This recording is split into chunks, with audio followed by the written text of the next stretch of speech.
It's water heater day. We're about to go check out a water heater, but before we do that, I got a question. How often do you think water heaters need replacing? Um, it's good to have an answer in your head. Oftentimes, a water heater should be replaced, I would say, between like 8 to 15 years. That's a very common lifespan. Now, have I seen a couple that are 30, 35 before they leak? Yes, but that's a very odd situation, very unusual. And a lot of times, if they leak, look around. If it's in a spot where it's going to cause damage to the structure, it's not worth risking it to get an extra year or two out of it. Change it out. And I recommend, replacing them if they're out of warranty and it's still, it's working, but they call me out because something's not right. I'll give them options for repair, but I'll say, hey, it's out of factory warranty, which means there's a reason they put that warranty limit on there. After that, you're probably not too far off from needing a replacement. So most warranty manufacturers warranty 6 years. There's a couple like American Standard that do 12. But when you got on these calls like we're about to, make sure that you think about that and give your customer some options. They may very well want to just go with an upgrade and replace that thing. All right, let's head out to this service call and see what is going to happen. Thanks for watching. I'm Morgan with the American Plumber. Water heaters are important for people. I think as a service plumbers, we forget that, for this, we do this so many times a day, every day. We kind of forget like the importance of it. For a lot of our customers out there, this is a big deal. You woke up this morning and your hot water is completely gone, out.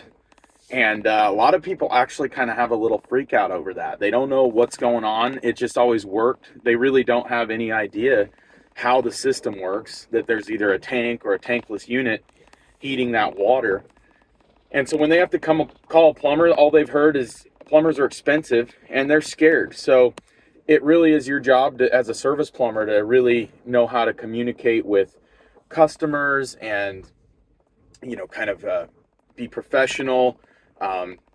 Understand that people have high emotions. I don't even know how many times I've had people like literally cry to me or on my shoulder because they're so distraught over the fact that now they've got to come up with $2,000 and they already couldn't make, ends meet.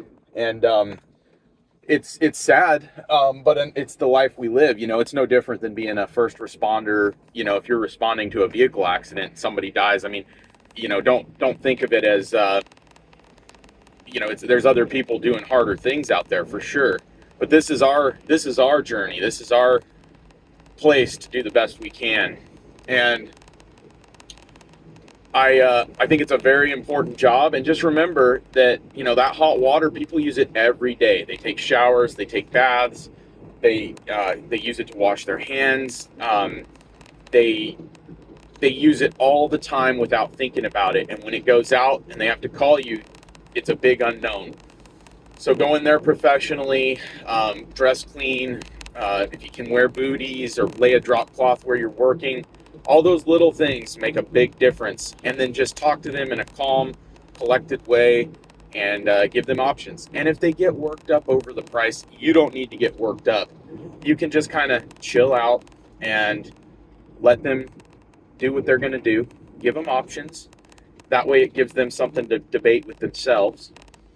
And if somebody just can't afford it, I will try to work with them. If I can give a discount, sometimes I can, sometimes I can't.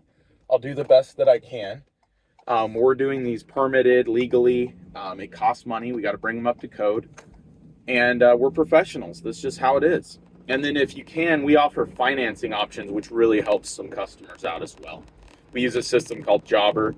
And with Jobber, we can do financing, and sometimes that can space their payments out over 24 months. And that's really helped us get a lot more calls closed. So we're on our way to this call. It's a little strange because he's already got the water heater drained. My ideal customer doesn't want to touch any of it.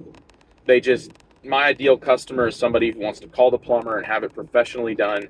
Just take care of it, okay? Somebody's already starting to dabble with a DIY. They already are trying to, get the lowest, cheapest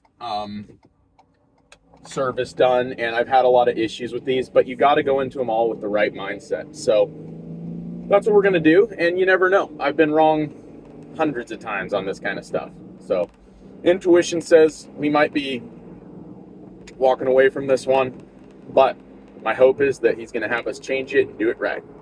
Let's go. I'm gonna say, so we have to actually do what's called a minor label permit on these now. Okay. Just curious if it caused any. All right, guys, just got done interacting with the customer for the first time. I'm out in my van. I just wrote up my options.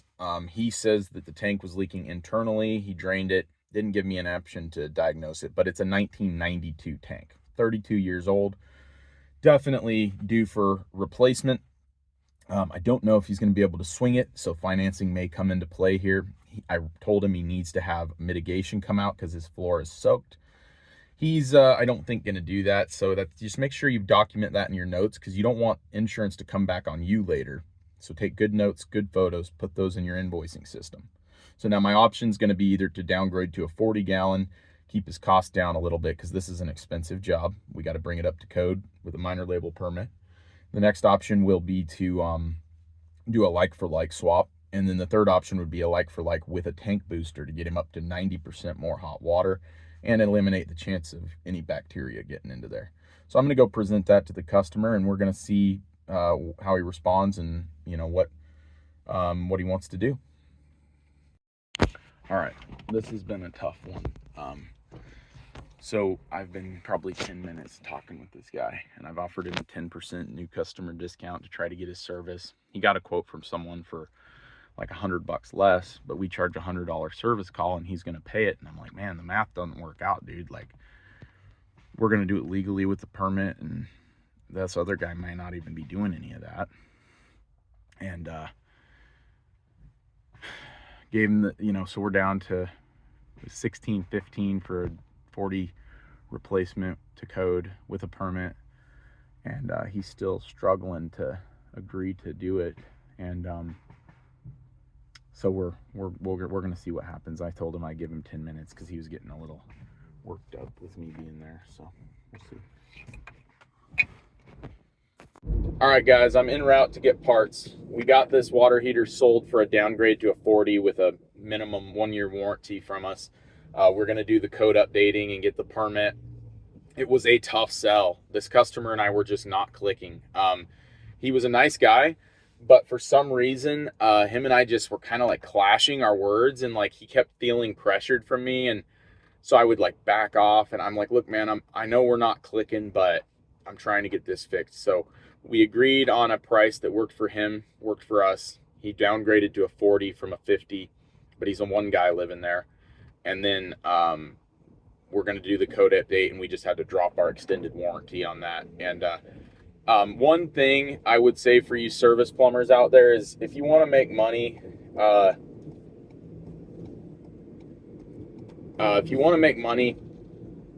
try not to just leave a customer's house. I mean, I actually I stayed there because I want them to be able to think about it. He even said he needed some time. So I sent him the quote, and I went out in my van and made some other calls, gave him about 10, 15 minutes. And then we kind of clashed because he said, somebody said they'd do it for $1,400. I'm like, hey, you know what? That's fine.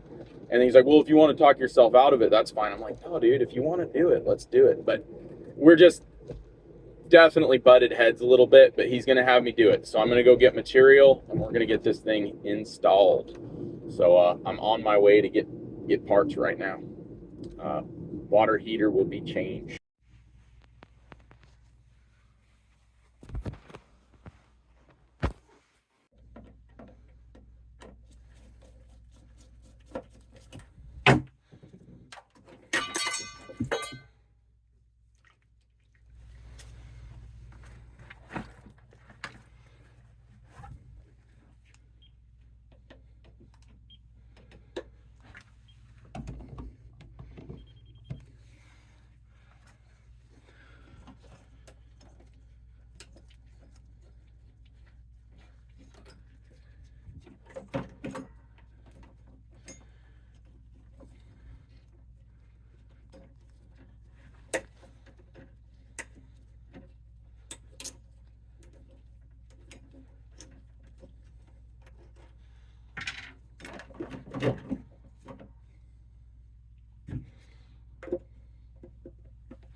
All right, guys, just going to dump that last water heater. I hope that you learned something from that. As a service plumber, you are the guy. You know, most of these guys will tell people, oh, I'll change it out for this much, but I'll be a week out, or they won't call back. So if you're going to be a service plumber, respond. Show up when you say you're going to show up.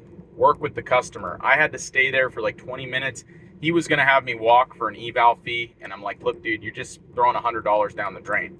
We're just as good, we're better than any other company. We're getting the permit, we're doing it legally to code, and I'm here right now. And I just planted my ground, and obviously if he kicked me out, I would leave. But I'm not leaving until we agree upon getting this thing fixed. That's what we're here for. That's why you called us. By the end, he was very satisfied. We got that job done. And make sure you subscribe to see me on the next service call, where we can help teach you some more tips and tactics to becoming a profitable plumber.